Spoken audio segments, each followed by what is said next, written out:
Assalamualaikum warahmatullahi wabarakatuh.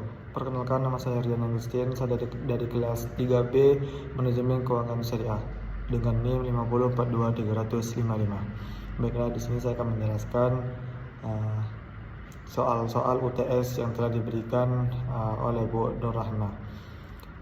Langsung saja, yang pertama itu ada STP, segmentation, demografi kependudukan. Ini mencakup profesional muda, mahasiswa, dan pekerja kantoran. Starbucks juga mengincar konsumen dengan penghasilan menengah ke atas. Psikologi, konsumen yang menghargai kualitas, pengalaman, dan kenyamanan saat menikmati kopi. Geografi, ini berfokus pada kota-kota besar dan area urban, namun dengan cakupan yang terbatas.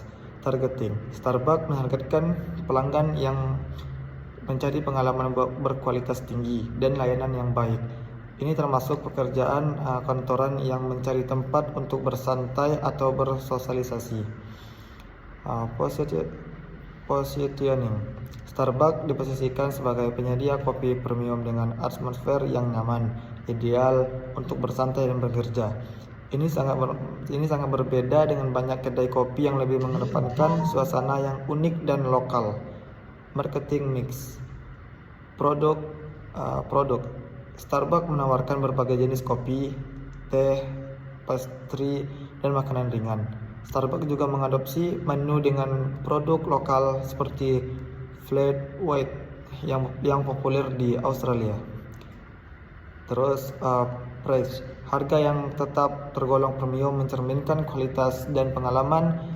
Hal ini dapat membatasi daya tariknya bagi segmen konsumen yang lebih sensitif terhadap harga. Terus pledge, dengan hanya 69 kedai, cakupan Starbucks di Australia sangat terbatas dibandingkan Indonesia yang memiliki lebih dari 500 kedai.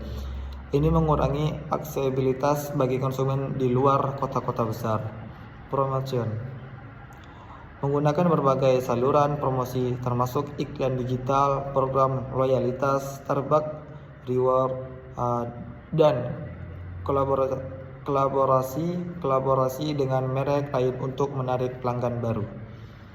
Selanjutnya ada SWOT, itu kekuatan. Merek global yang kuat dengan pengalaman internasional, konsistensi dalam kualitas produk dan layanan, inovasi produk yang terus berlanjut dan adaptasi dengan menu-menu lokal. Kelemahan, jaringan kedai yang terbatas menyulitkan akses bagi konsumen di luar lokasi utama. Persepsi harga tinggi dapat membuat konsumen memilih alternatif lokal. Selanjutnya peluang, potensi ekspansi ke daerah suburban dan regional di Australia meningkatkan permintaan untuk kopi specialty dan produk lokal. Ancaman, persaingan dari kedai kopi lokal yang lebih terdorong dan beragam merupakan preferensi konsumen menuju produk lokal dan organik. Faktor kesulitan mengembangkan pasar di Australia. Terus selanjutnya ada persaingan dari kedai lokal. Australia memiliki budaya kopi yang kuat dengan banyak kedai independen yang menawarkan kopi berkualitas tinggi dengan harga lebih terjangkau. Selanjutnya preferensi konsumen. Konsumen Australia cenderung lebih menyukai kedai lokal yang menawarkan pengalaman yang lebih personal dan atmosfer yang unik. Selanjutnya terbatasnya jangkauan. Dengan hanya 69 outlet, Starbucks memiliki cakupan yang terbatas, membuatnya sulit menjangkau konsumen di daerah suburban. Selanjutnya harga dan nilai. Persepsi harga premium Starbucks dapat menjadi penghalang, terutama ketika kedai lokal menawarkan alternatif lebih murah dan berkualitas. Selanjutnya ada adaptasi terhadap selera lokal. Starbucks mungkin belum cukup beradaptasi dengan selera dan preferensi kopi khas Australia seperti flat white yang populer di pasar tersebut. Secara keseluruhan, meskipun Starbucks memiliki kekuatan sebagai merek global, tantangan yang dihadapi dalam menyesuaikan diri dengan pasar Australia membuat ekspansi sulit.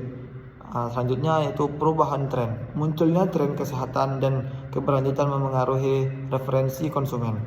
Banyak konsumen beralih ke produk yang lebih sehat dan lokal, yang mungkin tidak selalu ditawarkan oleh Starbucks.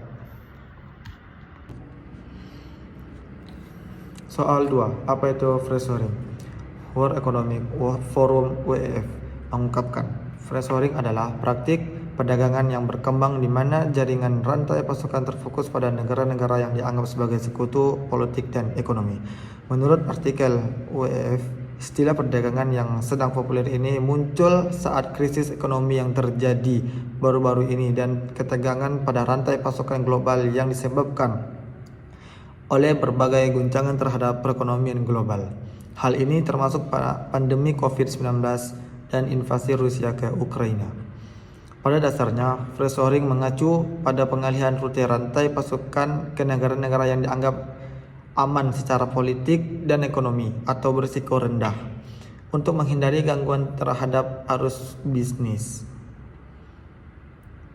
Berikut beberapa faktor yang dapat menyebabkan perubahan dalam strategi pemasaran. Yang pertama, ada daur hidup produk. Yang kedua, posisi persaingan perusahaan di pasar.